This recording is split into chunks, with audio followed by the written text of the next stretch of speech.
The good news was that after more than 10 years of playing the loyal, ever-patient partner to my childhood friend-turned-boyfriend, I finally woke up and broke things off with him.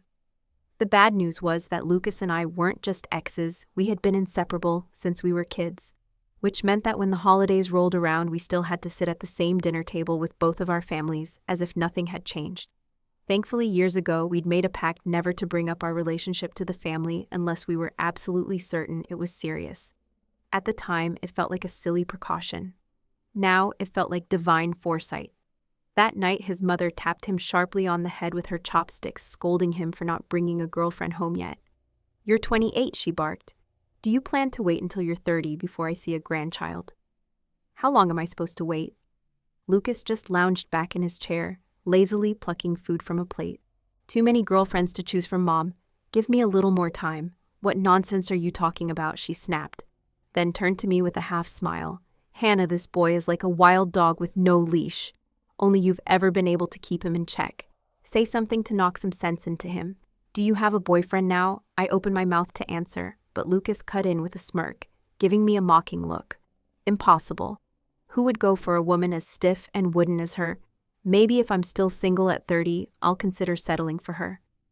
His mother swatted his arm, embarrassed. "What's the matter with you? Hannah is beautiful, kind, and has plenty of admirers. You're the one who doesn't measure up." My own mother didn't seem fazed. We'd grown up together. Banter between us was normal. Instead, she smiled proudly. "My daughter's doing well. Just the other day, she brought someone home, tall, handsome, like a movie star, hardworking too. The moment he walked in, he offered to wash the dishes. I could hardly stop him." The mention of Noah brought a sparkle to her eyes that she didn't even try to hide. She was about to say more when the doorbell rang. My father went to answer it, and there was Noah standing at the door with a warm smile and his arms full of gifts. "Happy New Year, Mr. and Mrs. Sullivan. I hope I'm not intruding." My mother beamed so widely she could hardly speak. "Not at all, not at all. Come in. You're far too kind bringing all these things." Noah settled onto the sofa, and my mother hurried to make tea, set out fruit and fuss over him as if he were already part of the family. I leaned in and whispered, "Why are you here? Don't you have family to celebrate?" With his eyes softened with a hint of sadness. "My parents are off on a trip to Antarctica. No one to spend the holiday with. I thought maybe you'd keep me company. Besides, your mother invited me. Was I wrong to take her seriously?" He glanced toward Lucas, whose face had darkened like a storm cloud, and politely asked, "Am I intruding?" The way the two of them looked at each other, the tension crackled in the air. My mother, oblivious, pressed a tangerine into Noah's hand and said warmly, "You're always welcome here. Why don't you stay for dinner tonight?" Noah turned to me. I couldn't imagine how a man could so effortlessly stir up drama, but I gave a reluctant nod. "Then I'd be happy to," he said graciously. Lucas's parents made their excuses and left soon after, but Lucas himself stayed. Noah insisted on helping my mother in the kitchen, which made her practically glow with delight. Watching the chaos build downstairs, I quietly slipped away to my room, wanting a moment to breathe.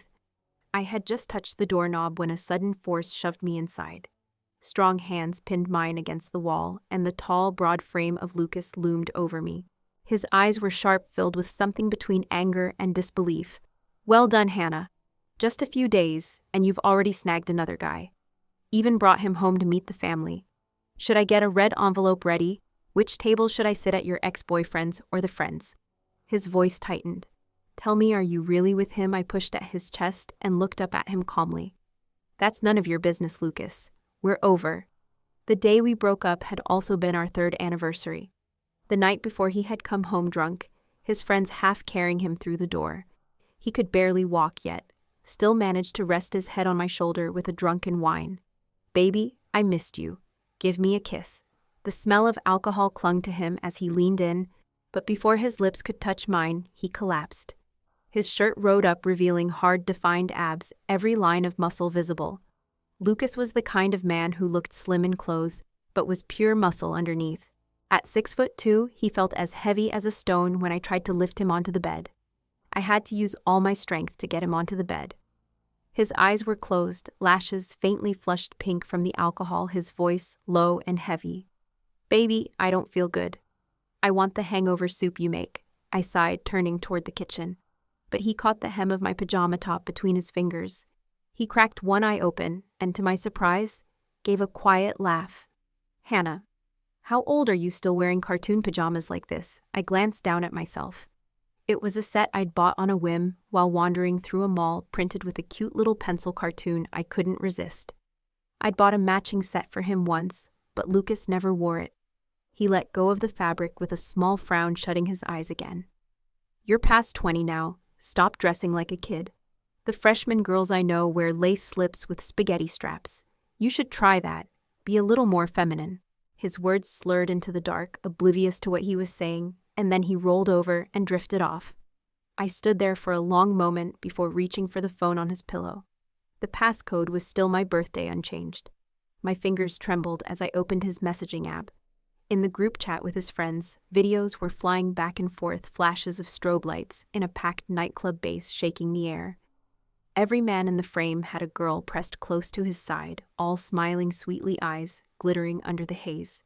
Next to Lucas was a woman straight out of a glossy magazine, pink curls spilling over a tight black dress that clung to her perfect figure. She raised her glass toward him. Come on, big brother, dare you drink another with me? Lucas smirked. Why wouldn't I? She laughed, leaning in. Not the usual way, though. Then she tipped the glass to her lips, holding the liquor in her mouth before turning to him with an unmistakable, sultry challenge. He watched her for 3 long seconds, then cupped the back of her neck and kissed her. Amber liquid spilled from their mouths, trickling down between them as the crowd erupted in whistles and shouts. The video cut off there. I stared at the screen, my mind an empty void. Eventually, I set the phone down and walked into the kitchen, pulling dried orange peel and honey from the cabinet. 5 grams of orange peel, 5 of goji berries, 5 of hawthorn, 5 of mulberry leaves, 2 spoonfuls of honey into a pot of water. I placed the pot on the stove, moving with careful precision. For the first time in my life, I felt a cold, eerie calm. It was as if my body remained here, but my soul had floated above, watching from a distance.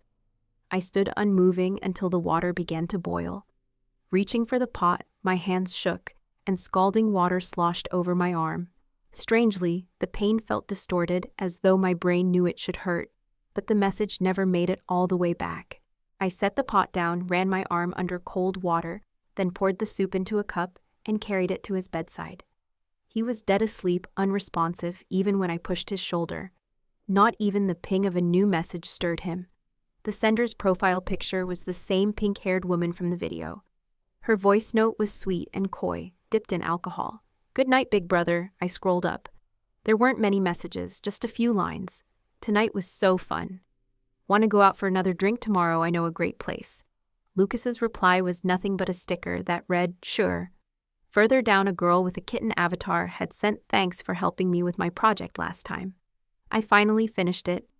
Can I treat you to dinner this week? Or you could come over, I'll make those butter cookies you love. Followed by a photo of herself, lips pursed in mock innocence.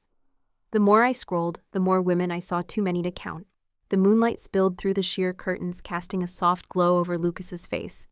It struck me then that one of the biggest reasons I had chased him all those years was this face, sharp features, a high, straight nose, the faintly roguish curve of his mouth, and those eyes.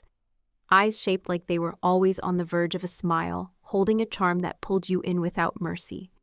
I brushed my fingertips over his brow. He frowned slightly, murmuring, "Stop it," and then almost reflexively took my hand and pressed a kiss to the back of it. The faint trace of lipstick from the woman in the video smudged onto my skin. I froze, my breath catching in my throat. The moment his lips brushed my hand, I yanked it back as if burned. My stomach churned violently, and I stumbled into the bathroom, retching until the room spun. That night, I lay awake on the couch, staring into the darkness. At 2:30 in the morning, the hum of occasional cars outside felt louder than in daylight, each passing engine rattling through my chest like a cruel reminder. This wasn't the first time I'd caught Lucas cheating. He had always been a man drawn to pleasure, the kind who treated commitment like a cage. Before me, none of his relationships lasted longer than 3 months. People used to joke that I must be extraordinary to have tamed the king of the sea. Only I knew the truth: Lucas's appetite for novelty could never be contained.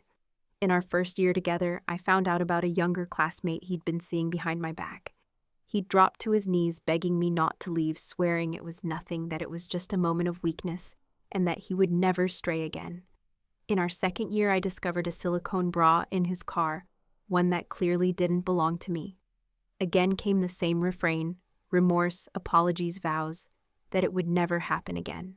Even when he pleaded for forgiveness, his eyes held that same unclouded brightness they'd had the first time I met him, as if years of chasing thrills had never left a mark. I had been 15 when our paths first crossed. My parents had struck gold with a sudden business opportunity, their wealth multiplying 100-fold in a single year. For the first time, they had the freedom to bring me from our small hometown to the city. I'd been born with a heart condition, forbidden from sports or strenuous activity. Shy by nature, I had almost no friends. Arriving in a big city, I felt lost in a sea of polished, confident kids. I could barely speak standard English without slipping into my rural accent, and when I introduced myself to the class, my words triggered a burst of laughter. Because of my condition, no one dared bully me outright, but no one wanted to get close either. I became invisible. My parents, now busier than ever, had little time for me. They loved me deeply, I knew that, but work consumed them. They had left me in the care of relatives in my early years, working to earn enough for my surgery. They never abandoned me, never had another child, and they gave me everything they could. Still, the new environment felt cold, suffocating. I missed home so badly it ached. My appetite dwindled, my grades fell, and I grew quieter by the day. It wasn't until my mother discovered the faint scars on my arm and took me to the hospital that I was diagnosed with severe depression.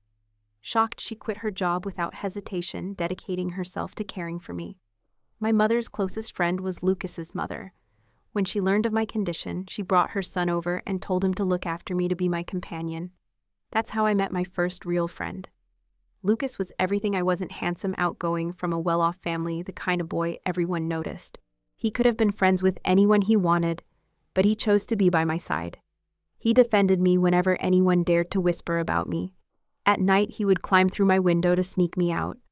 Where others handled me like glass, afraid I might shatter, Lucas would stand outside my window, arms wide, calling, "Jump, don't be scared.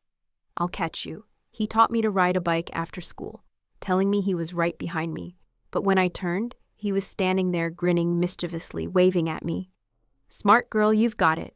He took me swimming at the beach at sunset, holding my hand firmly. "Don't worry, I've got you." In my first 15 years of life, I had never met anyone like Lucas. He was a burst of light in my dull, gray world. He never once called me boring or strange.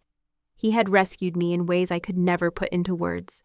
He was my family, my friend, my secret love, the one person I trusted with the deepest parts of myself. Chasing him became instinct. I worked relentlessly in my final year of high school just to get into the same university as him. After the entrance exams, I finally underwent surgery, and for the first time, my heart was whole. Summoning every ounce of courage, I confessed my feelings to him. That same night, Lucas was in the arms of the dance department's reigning beauty. Even though that relationship didn't last long, Lucas quickly moved on to date the reigning beauty of the foreign language department. He was the kind of man who always seemed to live under a spotlight, endlessly surrounded by admirers and friends.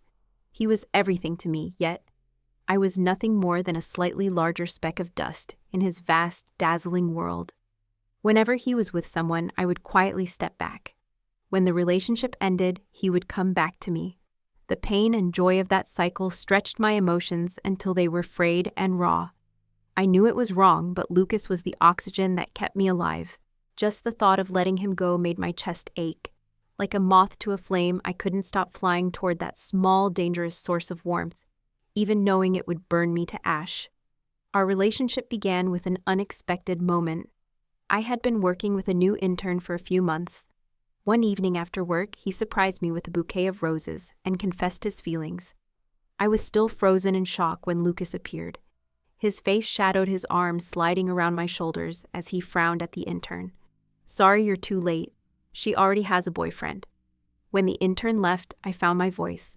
"Why would you say that?" Lucas glanced at me, his tone sharp. "Hannah, you can't have it both ways, liking me and flirting with him." Of course he knew how I felt. I had never been able to hide it, and neither of us had ever said it aloud. We kept up the facade of friends who understood each other without speaking. In that moment, my face burned so hot I couldn't form a response. I opened my mouth, but he cut me off. Even now I remember that sunset lavender and rose gold, a dream painted across the sky. Lucas stood with the light behind him, shadows softening the edges of his frame. His eyes were warm in the way that could make even a stray dog feel cherished. He lit a cigarette, the smoke curling into the fading light. Then he looked at me, smiling as casually as if asking what I wanted for dinner. "Hannah, why don't we give this a try?" I never asked why he chose to be with me, whether it was love or just passing interest. He never explained. But I had to admit, when he wasn't chasing someone new, Lucas was the perfect boyfriend. He was generous, remembered every anniversary, and somehow managed to choose the most thoughtful, extravagant gifts. He knew how to take care of me too. On stormy nights, he would show up at my door, pulling me into his arms while I stood there in my pajamas. It was thundering. I thought you might be scared, so I came. When I was in pain during my cycle, he would awkwardly make ginger tea with brown sugar, rub my stomach, and coax me to sleep. And with his looks and his charm, walking beside him filled me with a pride I couldn't deny. But women were drawn to him everywhere. Even when we went for a simple stroll, if I stepped away to grab a coffee, I'd return to find 2 women asking for his number. In front of me, he would refuse politely, but later back home, I'd see their friend requests pop up on his phone. It wasn't in his nature to say no. I believed he loved me, but not enough to give up the thrill of something new. Nights beside him often turned into endless, restless hours for me. Anxiety gnawed at my heart until it ached so deeply I could hardly breathe. I told myself over and over that he was just playing, that he would never truly betray me. It was almost laughable now. I remembered a friend once telling him, "You should slow down. Hannah really loves you. Don't wait until she leaves to regret it." Lucas had answered with pure confidence, "She won't leave me." And he was right. I had handed him my weakness and called it love, and he had learned exactly how to use it against me. Happiness and pain tangled together, and each time I forgave him, my love wore a little thinner. That morning, the first light of dawn spread across the horizon, painting the world in pale silver. My heart felt hollow, drained of the will to keep walking beside him. It was over, even if he didn't know it yet. The next morning, as I was making breakfast, Lucas slipped his arms around me from behind, his voice tinged with a hint of guilt. "I didn't say anything stupid last night, did I?" I shook my head. Relief softened his tone as he kissed the side of my neck. When it was time to leave for work, we parted at the door like always, as if nothing had changed. Lucas waved casually, flashing that familiar grin. "See you later, babe. Wait up for me tonight." In the past, when we fought, I would threaten to break up with him, smashing whatever I could get my hands on, screaming, until my voice was raw, swearing we would never see each other again. But this time I only smiled, calm and unshaken. The day was beautiful, clear blue skies, warm sunlight, and the crisp air of early autumn. The world seemed impossibly wide and bright. I submitted my resignation online, booked a one-way flight back home, and began packing. By the afternoon, I was dragging my suitcase out of Lucas's apartment, each step feeling lighter than the last. When I stopped by the office to formally turn in my resignation, the person who took it the hardest was my colleague Noah. He looked as if he had just been told about a family tragedy. "Hannah, you can't just leave me like this. From now on, I'll have to survive on my own." He wasn't even in the mood to laugh when I teased him. His brow furrowed. "This can't be real. Why are you leaving? Did another company make you an offer? Is it the salary, the benefits, or did someone here give you a hard time?" "Just tell me," I shook my head. After a pause, I decided to tell him the truth. "This company's been great. The people are wonderful, the pay's fair, but I've always been a homebody. And now that Lucas and I are over, I don't have a reason to stay in this city anymore. I just want to go home." Noah's expression shifted to something more thoughtful. "Honestly, I've been waiting for you to dump that idiot. It's about time. You've still got better things ahead of you. Your hometown's in Riverton, right?" I nodded. He leaned back, considering. "All right then, don't quit just yet. I heard the company's opening a branch in Riverton. Let me talk to headquarters and see if I can get you transferred there." I blinked. "Seriously, that's too much of a coincidence. Of course it's real. When have I ever lied to you, he said, blinking those long lashes, his gaze steady and sincere. He worked in HR, and he'd tipped me off to company news before always accurately, so I knew this was probably no different. A smile finally broke through. Thanks, Noah. Dinner's on me tonight, he grinned. Careful, I'm expensive. The truth was, I'd met Noah under rather strange circumstances. It started with the mysterious disappearance of desserts from the office fridge. One after another, the cakes I had painstakingly made kept vanishing. By the fourth day, I'd had enough. Determined to catch the thief, I stayed late hiding in the dimly lit break room. At around 10, a tall figure strolled in. He opened the fridge, pulled out the small strawberry shortcake I'd made, unwrapped it with practiced ease, and took a blissful bite. I stepped out from behind the counter, folding my arms. Is that yours? Why are you eating it? The man turned, a flicker of surprise in his eyes, a smudge of cream still on his lip. Under the harsh fluorescent light, his face came into full view, and every sharp word I'd prepared died on my tongue. He was a stranger, probably an intern or a new hire, but more importantly, he was absurdly handsome. Broad shoulders, a white dress shirt pulled snug across his chest, a narrow waist tapering into long, straight legs. His features were striking and masculine, framed by a hint of cool detachment. His full lips a shade too inviting. Why would a man like that be stealing someone else's desserts? And not just any dessert, my dessert made with the best, most expensive ingredients I could find. Still, I tried to keep my composure, pointing to the cake in his hand. That's mine. It's been disappearing for 4 days straight. He froze, cheeks flushing red. For a second, it looked like he might spit it out. But he swallowed instead and immediately began choking. His eyes widened as he waved frantically for help. 2 minutes later, I was standing over him, pressing a glass of water into his hand and rubbing his back as he coughed. The thought flashed across my mind, if he died over this cake, I'd be in serious trouble. When his breathing steadied, his voice was hoarse. I'm sorry. I didn't know it was yours. I thought it was, one of those perks for people working late. He glanced up at me, then quickly lowered his eyes. I really am sorry. Let me make it up to you, I sighed. Even if it were free, you don't have to eat it every single night. You haven't missed a day, have you? His blush deepened, his voice dropping almost to a whisper. It was just too good. I'd look forward to it all day. He apologized with such sincerity that I couldn't bring myself to scold him further. To break the awkwardness, I cleared my throat and asked, I haven't seen you around before. Are you new here? He studied me for a moment, then nodded. Yeah, I haven't seen you either. You work in design. Working this late? Or were you just lying in wait to catch me? My cheeks warmed, but my voice stayed even. Of course I'm working late. Catching you was just a bonus. That night, as I was packing up to leave, he stopped me. By the way, that cake was amazing. Where did you buy it? I glanced at him. I made it myself. His eyes, which had been bright with curiosity, dimmed slightly, as if realizing he had underestimated me. After that, I began running into him more often during late nights at the office. Over time, we grew more familiar. His name was Noah Carter, a new colleague recently transferred into HR. To make up for the cakes he'd stolen, he bought me bubble tea for several days straight. Eventually, whenever I brought in desserts, I'd make sure to set aside a portion for him too. Whenever we worked late, he'd bring his laptop over to sit with me.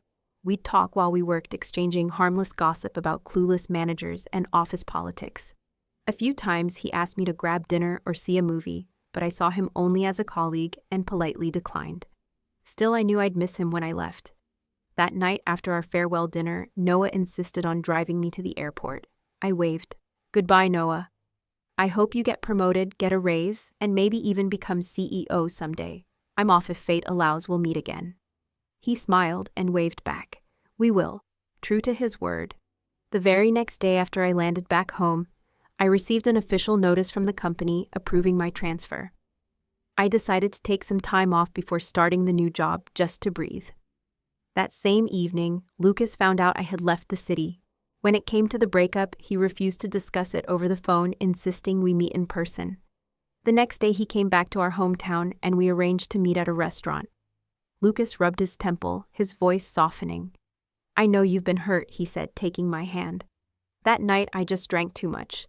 My friends were teasing me. I didn't mean anything with that girl. It was just for fun. I promise I won't do it again. Please. Forgive me one last time. I looked at him steadily. One last time was a phrase I'd heard so many times I'd lost count. I'd heard it so often that the words no longer made me angry, only nauseous. We both knew he wasn't going to change. And every time it was me who compromised. The one who loves more is always the one who bends. Shaking my head, I said quietly, Lucas, you're not ready for a real relationship. Not now, not ever. Even if we tried again, the ending would be the same. I meant every word, but he only smirked, still swinging our joined hands like we were children. This time is different. I've realized how much I need you. Please, baby, give me another chance, and I'll make it up to you. I pulled my hand away. No. It was strange. I had expected to feel anger, sadness, maybe even a desperate need for answers. But sitting across from him now, I realized there was nothing left to say. I had given everything I could to this relationship. The ending wasn't what I'd hoped for, but I had no regrets. The loss was his, not mine. Lucas might be wealthy, handsome, and magnetic, but he didn't know how to love and maybe never would. And no matter how many women passed through his life, he would never find another who loved him like I did. The breakup was his loss, not mine. He tried a few more times to change my mind, but when he saw I wasn't wavering, his expression hardened. You don't think I can't live without you, do you? I've never thought that, I replied. His laugh was sharp, almost mocking. Fine, I was getting a little bored anyway. I used to hold back because I didn't want to hurt you, but now, whatever, a breakup's a breakup. It's not like I can't find someone else. His eyes darkened, but he forced a smile, trying to look unaffected. Even after this, we can still be friends, right? Before I could answer, he stood, hands in his pockets, his posture casual. We grew up together. Going back to being friends isn't so bad. If you ever need something, you can still come to me. When you find yourself a boyfriend, bring him to me first so I can make sure he's not as awful as I am. Even if we can't be lovers, we can still be friends. I didn't respond. He simply waved, turned his back, and walked out the door without once looking back, as if the 3 years we'd spent together had meant nothing. Our breakup went more smoothly than I ever expected, and after that day, Lucas really did stop contacting me. Maybe he had been telling the truth. Being tied down in a long-term relationship was something he simply couldn't endure. In a way, it was probably the best thing for both of us. We slipped back into the label of friends, though. He'd occasionally joke about setting me up with someone, an offer that never actually materialized. Still, there was a lingering awkwardness. Whenever he texted, I often delayed responding or didn't respond at all. I'm not the kind of person who can stay friends after a breakup, and I think he realized that. Over time, even his occasional messages disappeared. After my vacation ended, I started my new job. I didn't expect the first person I'd see to leave me frozen in place. Why are you staring at me like that? I know I'm handsome, but have a little self-respect, will you? I blinked, then burst out, Noah. What are you doing here? His grin was easy, almost teasing. The new branch needed HR staff. I couldn't bear to be apart from you, so I put in a transfer. He gestured toward a sunny desk by the window. That's your seat. Plenty of light, a great view. Tell me I'm not good to you. I glanced over. My nameplate was already in place, and a few small potted succulents sat clustered together, glowing in the warm afternoon sun. You didn't really transfer here because of me, did you? He gave me a quick side-eye and laughed. Don't flatter yourself. I came here to move up the ladder. I was getting crushed under management at the other branch. Now that the company's opening new territory, it's my turn to be in charge. I let out a quiet sigh of relief. You scared me for a second. Noah reached out and ruffled my hair, the corner of his mouth lifting slightly. On my first day, I'd expected to ease into things, but by noon, I was already juggling 2 urgent projects due in 3 days. By the time thunder rumbled outside, I realized night had fallen. Lightning flashed across the dark sky, and when I glanced at my phone, it was already after 9. Standing at the entrance, I hesitated. My parents and friends were out for the evening, and the rain was pouring too heavily to call a car. I debated spending the night at the office when I heard the soft pop of an umbrella opening behind me. Its shadow stretched over my head, and when I turned, I saw Noah standing there in a white shirt, with the sleeves rolled neatly to his elbows, a black jacket draped casually over one shoulder. Where to? I'll take you home. I was caught between surprise and relief. you're still here." He checked his watch and smiled. "First day here, way too much work. Had to stay late." Under the glow of the streetlights, my gaze drifted to his wrist, an unmistakable Richard Mille tourbillon. The same kind of watch I'd once seen on Lucas. If I remembered right, it cost as much as an apartment in a major city. What was a mid-level HR staffer doing with something like that? I brushed the thought aside, figuring it was probably a knockoff. No one wore a literal house on their wrist. By the time we reached my building, the rain had only gotten heavier. On impulse, I said, "Thanks. Do you want to come in for tea?" Honestly, it was just a polite offer, but he seemed to take it at face value. No tea for me keeps me up at night. But I am kind of hungry. Got any cake left? No cake, only instant noodles. But I make really good noodles. I pulled out a small iron pot, letting the water boil before adding the seasoning packet. Then the noodles. 3 minutes later, I cracked an egg into the pot, stirring until it formed silky ribbons, then added thin slices of beef. Finally, one more egg left whole, so the yolk stayed soft. The broth was rich, savory, and steaming. Noah sat at my table with a large bowl, slurping contentedly. After a long moment, he looked up, cheeks full, and gave me a thumbs up without a word. When he was done, he stood and, without asking, carried the dishes to the sink. I leaned against the doorway, watching as he rinsed and washed each one, the sound of running water mixing with the quiet hum of the rain outside. The little apron I handed Noah was clearly too small for him, stretched tight across his broad chest, and tapering over his trim waist, the curve of his hips pronounced. I silently scolded myself. Maybe I had been single too long. It wasn't that I'd never seen a man's body before, but something about him standing in my kitchen sleeves rolled the quiet domesticity of it, made everything feel dangerously attractive. "Help me take this off," he said casually, and by the time my thoughts caught up, he'd already finished washing the dishes and was standing right in front of me. The apron strings were tied so tight I couldn't figure out the knot. I was leaning in, trying to loosen it, when he suddenly turned around. My face came dangerously close to his chest, the firm wall of muscle beneath his white shirt radiating faint warmth. That subtle scent of cedar, now mingled with the clean dampness from washing dishes, filled the space between us. His hands, long-fingered and still glistening with water, hung loosely at his sides. Outside, the rain had briefly quieted, only to pound harder a moment later. Neither of us moved.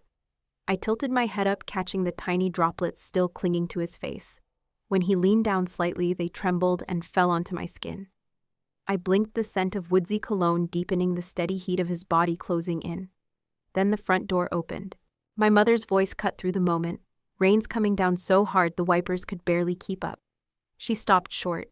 Her eyes widened like a startled frog as she took in the scene, me and Noah standing almost flush against each other. 10 minutes later, she was settled on the couch, a steaming mug of tea in hand, firing off questions like an interrogation. I considered stepping in, but Noah answered calmly and thoroughly, covering everything from his parents' professions to the fact that he'd never been in a serious relationship before. When she learned he was 3 years younger than me, her gaze shifted. I couldn't tell if she was silently scolding me for stealing the cabbage from someone's garden or quietly approving. Either way, she warmed to him, quickly smiling so much her eyes practically disappeared. "You should come by often," she said, with easy familiarity. "You and Madison are close. Take care of her for me, okay?" I opened my mouth to clarify that we were just co-workers, but Noah was already smiling politely. "Of course, ma'am. You can count on me." Within an hour, he had her laughing like an old friend. In her eyes, I could see the unspoken message: the more she looked at him, the more she liked what she saw. After walking him out, I was still thinking about how to explain everything to her when my phone rang. It was one of Lucas's friends. "Why'd you take so long to answer? He's too drunk.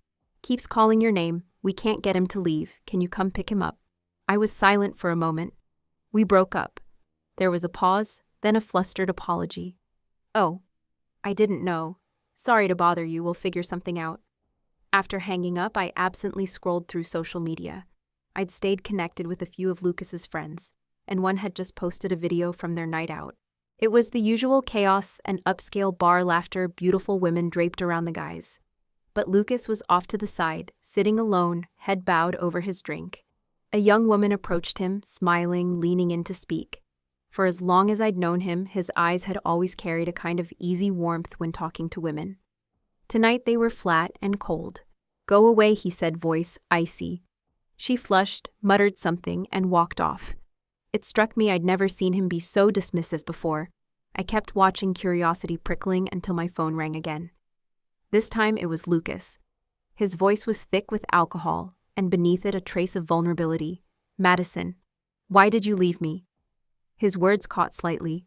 Is it because you don't love me anymore?" I froze. Lucas had always been nonchalant about our breakups, never showing the slightest concern. I'd assumed he truly didn't care. I hadn't expected him to call me like this. "Can you come get me?" His voice softened. "I miss you. I really miss you." I knew Lucas's games well, how he could disarm women by showing a crack in his armor, how his feigned weakness could turn even the firmest resolve to water. Through the quiet hum of rain, an unsettling thought surfaced. When he blurred the line with other women, did he treat them this way too? The moment the question formed, a wave of nausea rose in me. I closed my eyes and ended the call. He didn't ring again. That night, sometime after midnight, I stirred from sleep. Reaching for my phone in a haze, my fingers brushed the home security app linked to my old apartment. Without thinking, I tapped it open. When I glanced at the security feed, all I could see was the wide, dim, and empty living room. In the shadows, Lucas sat alone in a pair of cartoon print pajamas, the same ones he used to mock his hands, gripping the robe of mine I hadn't taken with me. A faint glow flared and faded between his fingers as he smoked the coffee table littered with ashes and cigarette butts. I had no idea how long he'd been sitting there. Noah, on the other hand, was the kind of man who naturally drew attention. I'd expected that much. What I hadn't expected was just how quickly women at the office would start hovering around him. Within a few days, several had already asked about him, some bold enough to request his contact info outright. Noah's responses were polite but firm, his smile never wavering as he turned them all down. Eventually, most gave up, except for one. Her name was Chloe Mitchell, a strikingly pretty woman whose uncle managed facilities for the company. Her background was solid, her confidence obvious. From the way she carried herself, I doubted she'd ever been denied anything she wanted, which I supposed was why Noah's rejections only seemed to make her more determined. One rainy evening, as I packed up to leave, Chloe approached Noah, tilting her face up at him. "My car's in the shop. Could you drive me home?" When he didn't answer right away, she added, "It's pouring and ride shares are impossible right now." Then she turned to me, all sweetness. "Maddie, your place is close, right? You could have someone from home pick you up. I don't have anyone here. Could you let me have this ride just this once?" Before I could respond, she was already walking toward the door with him. He didn't object, and I just stood there watching them go side by side. Their silhouettes a picture-perfect match under the gray gloom. The rain was coming down harder, fat drops streaking down the glass, and even though it was barely 6, the sky had gone heavy and dark. Something twisted inside my chest, an irritation I couldn't name. We'd agreed to leave together. Now he was walking out with someone else without even glancing back. It was ridiculous to feel hurt over this, especially after everything I'd been through, but my mood soured all the same. I exhaled slowly, shoved my things into my bag, and started toward the door. Footsteps echoed from the hall, drawing closer. I looked up to see Noah leaning casually against the wall, a black umbrella in hand. Brows drawn tight. "You're awfully calm," he said. "If I hadn't come back, were you really going to let her take me?" "You didn't leave?" I asked, surprised. "Of course not," he scoffed. "I just went to grab the umbrella. How could I possibly go home with her and Chloe? I told her I had a girlfriend and to stop looking for me. Why do you care about her that much?" His tone had an edge now as he stepped closer. "Another woman tries to take me, and you don't feel anything." The office was empty. The lights switched off, leaving only the faint glow from the rain-streaked windows. The easygoing smile he always wore was gone, replaced by something darker, more intense. He reached for my wrist, his grip firm, his gaze shadowed. I'd never seen him like this, possessiveness radiating from him, stripped of the gentle front he showed the world. I parted my lips, ready to insist we were just coworkers, maybe friends at most. But the words wouldn't come. We were adults. There was no need to pretend we didn't understand the pull between us. I knew I felt something for him. I just wasn't sure how deep it ran, or if I was ready to call it attraction, let alone more. Maybe I wasn't ready for another relationship at all. I stepped back, freeing my wrist, my voice low. I'm sorry, I'm probably not ready for anything serious. He didn't let go right away. Instead, he asked quietly, "Do you like me in the dim light?" His eyes caught mine, unyielding. I hesitated, then gave the smallest nod. His grip eased instantly, the familiar warmth returning to his smile as he reached up to ruffle my hair.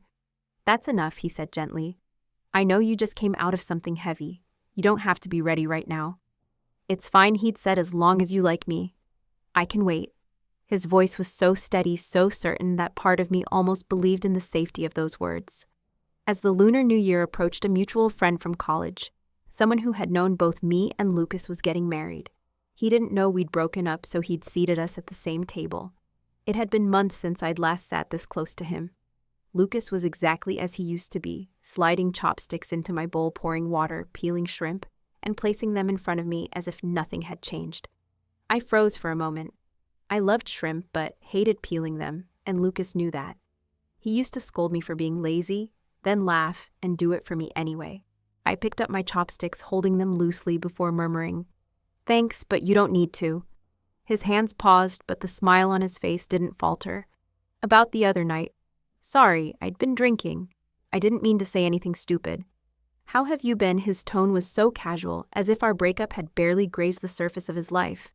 I simply told him I'd been fine, offering nothing more. Sensing my reluctance, he didn't press. He just kept refilling my glass, offering food without saying much. Until the toast began.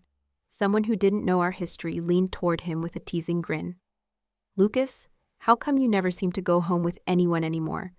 Last time there were 2 gorgeous girls practically begging for your number and you brushed them off. What's your type anyway? We could help you find someone." Lucas only smiled faintly, staying silent. So they turned to me. "You're the bride's old friend, right? Got a boyfriend. What do you think of Lucas? Maybe you two should give it a shot." He chuckled, waving them off. "She's my best friend, don't say things like that." The table was full of young people who'd been drinking too much, and soon they were insisting on finding someone for me instead. A few who knew about our past kept glancing at him, perhaps expecting irritation or jealousy. But Lucas only laughed along with the others. "That's right, Maddie," he said lightly. "What kind of guy are you looking for? Tell me, maybe I know someone perfect for you." I looked at him, at his easy smile, and something cold settled in my chest. So it was true, he really didn't care for me anymore. 3 years together, and to him, it meant nothing. Just then my phone buzzed with a message from Noah. "I'm at headquarters for work. Are you done drinking yet? I can swing by and take you home." Lucas's gaze flickered to my screen. I met his eyes and smiled. "No need. I already have a boyfriend." The glass in his hand stalled midair, his expression momentarily breaking before he spoke. "You..." Whatever he was about to say, I didn't let him. I stood reaching for my bag. "My boyfriend's here. I'll be going now." That night, Lucas sent me a string of messages. "Do you really have a boyfriend? Let me meet him. I'll check him out for you. Who is he? That intern who used to chase after you? Answer me." "Maddie, you're lying, right? We just broke up. How could you fall for someone else so fast? You're lying." I didn't answer any of them. The new year was coming, and I was busy helping my mom prepare. The house was overflowing with groceries. "Mom, how are we supposed to eat all this?" I asked, raising a brow. She grinned slyly. "Noah said he'd be visiting for the holiday. We can't have nothing to serve him, can we?" I laughed. "He was just being polite, Mom. You took it seriously." But Noah did come, and as fate would have it, Lucas showed up at the same time. His eyes burned with sudden sharp anger as he stared between us. "So you weren't lying. You're really with him." "What's it to you?" I shot back. "Didn't you say we'd be friends after breaking up? You even told me that if I had a boyfriend, I should bring him for you to meet." "Well, what do you think of him?" Lucas's dark eyes locked on mine. And in the next moment, his hand was at the back of my neck, pulling me toward him. The shadow of his body closed over me, the scent of mint and tobacco flooding my senses. It was a kiss I hadn't felt in a long time, but there was nothing of the old tenderness in it, only something rougher, more desperate, like he was claiming something he thought was his forever. That kiss was nothing more than an outlet for his anger. It wasn't long before my lips burned with pain, the sharp tang of blood spreading between them. I tried to push Lucas away, but his grip only tightened, And that was when I truly realized how tall and solid he was. 6'2", broad-shouldered, the kind of build that easily overpowered mine. When he was serious, I didn't stand a chance of breaking free. Just as I felt my breath running out, a knock sounded at the door. Noah's voice called from outside, casual and warm. "Maddie, your mom's asking if you want pork buns or shrimp buns." Lucas hesitated, the distraction giving me enough time to shove him back and swing the door open. Noah stood there with his back to the light from the hall. My breath came quick, and without thinking, I reached for his arm. His gaze froze on me for a moment before cooling sharply as he noticed the torn, reddened state of my lips. He stepped forward, pulling me gently but firmly behind him. Lucas's hand twitched as if to grab me again, but stopped halfway. He stared at me for a long, tense beat, then suddenly smiled, a cold, dangerous curl of his lips. He pointed at me. "This isn't over, Maddie." Later that night, as I lay in bed, I heard a faint sound outside my window. My heart jumped. The latch clicked, and in one smooth movement, Lucas pushed the window open from the outside and swung himself into my room. He'd been doing that since we were teenagers, sneaking into my room whenever his parents punished him. But it had been years since he'd done it, not since we went to college. He stood there, rainwater glistening on his t-shirt, clinging to his body and revealing the hard lines of muscle beneath. "Lucas, what are you doing here?" I asked sharply. Without answering, he sat down on the edge of my bed, wiping his face, his expression unreadable. After a long pause, he spoke. "Maddie, let's get back together." I stared at him, stunned. He looked away. "I know I messed up before. I was careless. I hurt you. I can change. I'll keep my distance from other girls. I'll make it right. Please." The sudden shift in his tone left me unsettled, but deep down, I knew the truth. I didn't want to go back. Maybe a part of me still cared. Maybe the years of feelings weren't easy to throw away, but being with him had been exhausting. The kind of exhaustion that made me want to run in the opposite direction. "I have a boyfriend now," I said quietly. His laugh was low, mocking. "You and him, please. We both know that's not real. We broke up only months ago. You've loved me for years, Maddie. How long have you even known him? You're using him to make me jealous, right? Well, congratulations. It's working." He gripped my hand, his voice almost desperate. "Let's try again. I'll never make the same mistakes. I just need you." But his words cut off when the bathroom door opened, and Noah stepped out wearing nothing but a towel around his waist. His smile was calm, almost amused. Wow. Did I walk in at a bad time? I turned my head away, not wanting to see the darkness that was settling over Lucas's face. After dinner earlier, Noah had been chatting with my mom, telling her he had no family nearby and hated going back to an empty home. The water heater in his apartment had broken, so he'd asked to use my shower. I hadn't bothered explaining that to Lucas. I just wanted him gone. Lucas's eyes narrowed. "What the hell are you doing in her room?" Noah raised a brow. "What do you think I'd be doing in my girlfriend's room? The real question is, what are you doing breaking into the room of a woman who already has a boyfriend?" Lucas's jaw tightened. "Get out. I need to talk to Maddie." Noah's voice stayed light, but his smile turned sharp. "I think you're the one who needs to leave. Maddie and I have plans." He deliberately stressed the last word.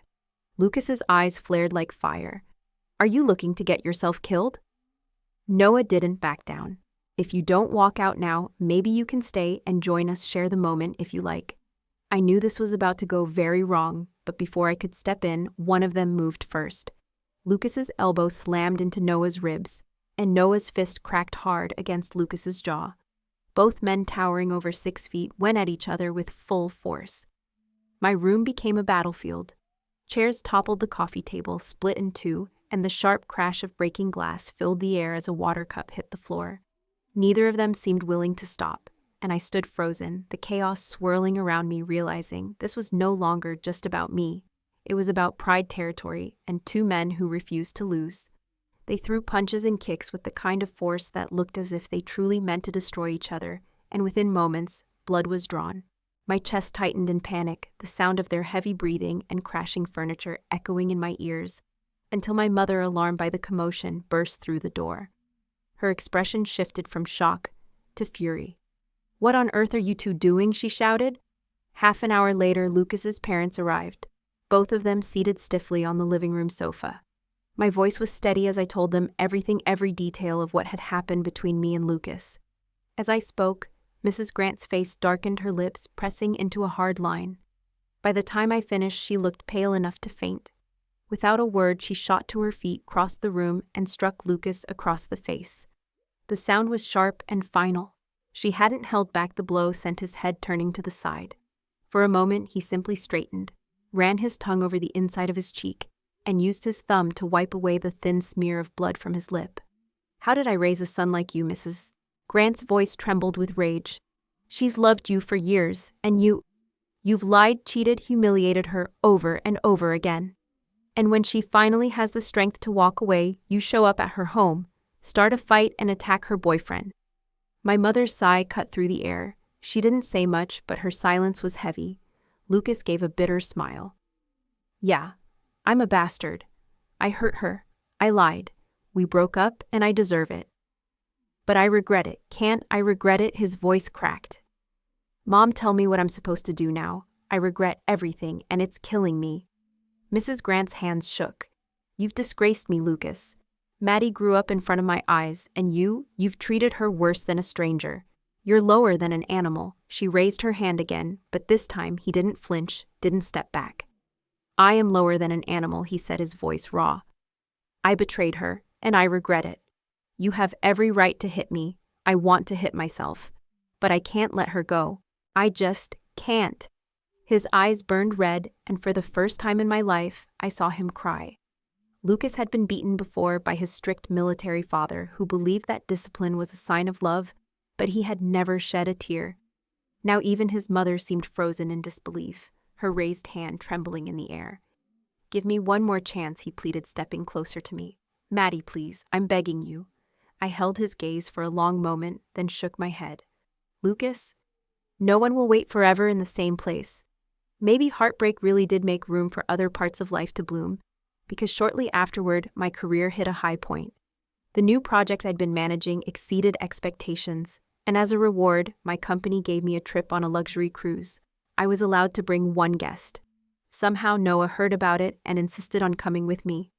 The ticket was meant for family, so it came with just one room, but neither of us brought it up. We'd always moved in sync, and this was no exception. That night, after a round of champagne at the ship's rooftop bar, we wandered to the pool before heading back to the cabin. I stepped into the bathroom to change, only to find the strap of my bikini tangled in my hair. The more I tried to fix it, the worse it got. Sighing, I poked my head out and called for Noah to help. The bathroom wasn't small, but with both of us inside, the space felt intimate. Standing behind me, he carefully worked the strap loose, his warm breath brushing the nape of my neck. My skin prickled involuntarily. He chuckled under his breath. "You've got goosebumps." "Why's that?" I bit down on my lip. "Just hurry up. Almost done. Be patient," he murmured. By the time he finally said "there," I felt a bead of sweat slide down my back. I turned slightly, expecting him to step away, but he didn't. In the soft, muted light, we stood facing each other for what felt like forever. Then, without warning, he leaned down and kissed me. It was deep, urgent, and left me breathless. Still, I wrapped my arms around his neck, matching his pace. Outside, the waves slapped rhythmically against the hull, the darkness beyond the glass, swallowing the horizon. That night, when Noah carried me to the bed, I kissed him first. It was a night of heat and chaos, the kind that left me feeling like I was both drowning and flying. When I woke the next morning, I ate something small before drifting back to sleep. The second time I opened my eyes, the sun was sinking low. The bed beside me was empty. Noah was gone. I dressed and wandered out to the deck. Far ahead, a crowd had gathered, their faces turned toward the horizon, watching the last edge of the sun melt into the water. The fiery glow of the sunset spilled across the horizon like molten lava pouring into the ocean, dyeing the entire sky, in shimmering shades of orange so breathtaking it felt unreal. I walked toward the bow of the ship, my hair lifting slightly in the salty breeze. I stood there for a moment, letting the wind wash over me when a warm coat was draped gently around my shoulders. I turned startled to find Noah beside me, his presence quiet but steady. Without a word, he took my hand and pulled a small velvet blue box from his pocket.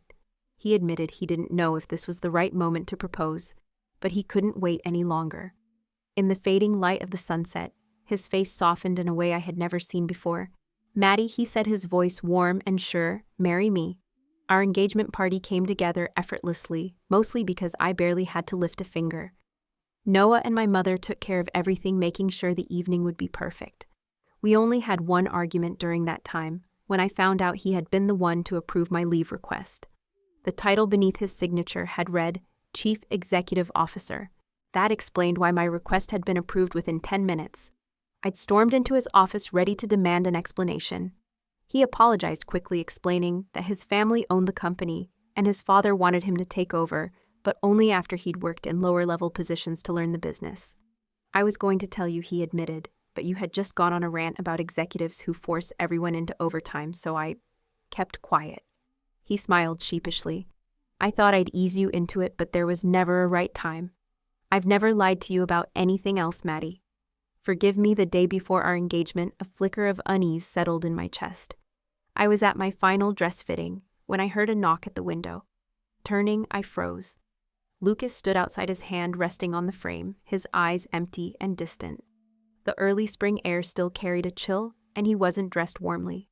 His face was pale. With a sigh, I pushed the window open and let him in. The room was cluttered with shoes and gowns, pieces of tomorrow's celebration scattered everywhere. Lucas stood among the chaos, looking both out of place and painfully tired. After a long pause, he asked quietly, "You're getting ready for tomorrow, aren't you?" I nodded. His fingers brushed over the fabric of my dress. "It's beautiful," he murmured, before adding with a bitter smile, "I just always thought you'd be wearing it for me." His voice wavered, his shoulders curling inward as though weighed down by the image in his mind. "I know it's shameless to say this now, Maddie, but I can't live without you. We've been together for so many years. You've been part of my life for almost half of it. Since you left, I feel like..." His words trailed off. There was a time when I would have given in instantly, but now I only pushed his hand away gently. "No, Lucas. You might mean it this time, and maybe you really would change, but it doesn't matter to me anymore. I don't need you to change. I've already started a new life. You should too." He stared at me for a long while, his lips trembling before a tear hit the floor. His voice cracked into a desperate sob, the sound raw and feral, like a stray dog abandoned in the cold. He gripped my hand tightly. "But where am I supposed to go without you, Maddie? Without you, I can't survive." I squeezed his hand lightly. There was a time I thought the same thing. I said softly, "But Lucas, no one is truly unable to live without someone else." Our wedding, after weeks of back-and-forth discussion, was finally set in a place that felt like a dream. Bali. Noah had originally wanted Italy, but he realized it would be too much trouble for family and friends to travel so far. So we chose the lush tropical island, where the air was thick with warmth. The sky looked as if it had been scrubbed clean, and the greenery seemed almost too vivid to be real. The heavy, humid breeze felt like it could wash away every burden. The ceremony was perfect. Noah and I were radiant, our families and friends beaming with joy. He had hired a team of photographers and videographers, insisting that every moment had to be captured, every glance, every smile, every detail preserved. That night after the wedding, a friend sent me a video with a playful message. "Your wedding was beautiful. Where was it? I'll have to remember that for mine someday." "Oh, do you know this guy?" Attached was a photo. She had circled a man standing in the shadows at the edge of the crowd. Lucas. I had chosen not to invite him, even though he'd asked me to. I'd thought it would be awkward, maybe even disruptive. But there he was in a black suit, standing just far enough away that I might have missed him completely. "He couldn't take his eyes off you the whole night," my friend wrote. And then she sent more screenshots, more clips. Frame after frame, his gaze never wavered from me, heavy, unblinking, filled with something I couldn't quite name. It was the kind of look that said he wanted to keep watching, but every second hurt more. Once upon a time, I used to look at him that way. In the middle of all that laughter, music, and dancing, he had seemed isolated, existing in some other space, entirely cut off from everyone else. If it had been years ago, I would have spotted him instantly in the crowd. But this time, I didn't even know when he had arrived, or when he'd left. Then my phone buzzed. A message. "I hope you're happy, Maddie. I think I've owed you an apology for a long time. I used to believe I could control you. I was proud, even arrogant, thinking your love for me was unshakable. But I was a fool. I didn't understand the value of love, and I thought I could toy with it in the palm of my hand. I thought I held it, but the truth is, I didn't even know what love was. And I am ashamed that I used the love you gave me to hurt you over and over again. Looking back, every fight, every time you cried, every time you gave in, it was your love draining away little by little. I didn't see it then. Love was the power you gave me. And when you took it back, I realized I had nothing. I was the one who couldn't live without the other Maddie. I'm sorry for my stupidity, for my selfishness. Your love was pure. I wasn't worthy of it, and because of that, I lost it. The price I've paid is a pain I can't put into words. By the time I understood how much you meant to me, it was already too late. You once told me no one waits forever. This time, let me be the one who waits. If he ever fails you, if he ever hurts you, come back. I'll be here. The sunlight streaming through the balcony doors was almost too bright, and my eyes stung as I read. I let them close for a moment, breathing in deeply. Then slowly, I reached out, tapped the screen, and erased the message. I stood letting the warmth of the sun spread over me, and without a backward glance, I left the shadows behind.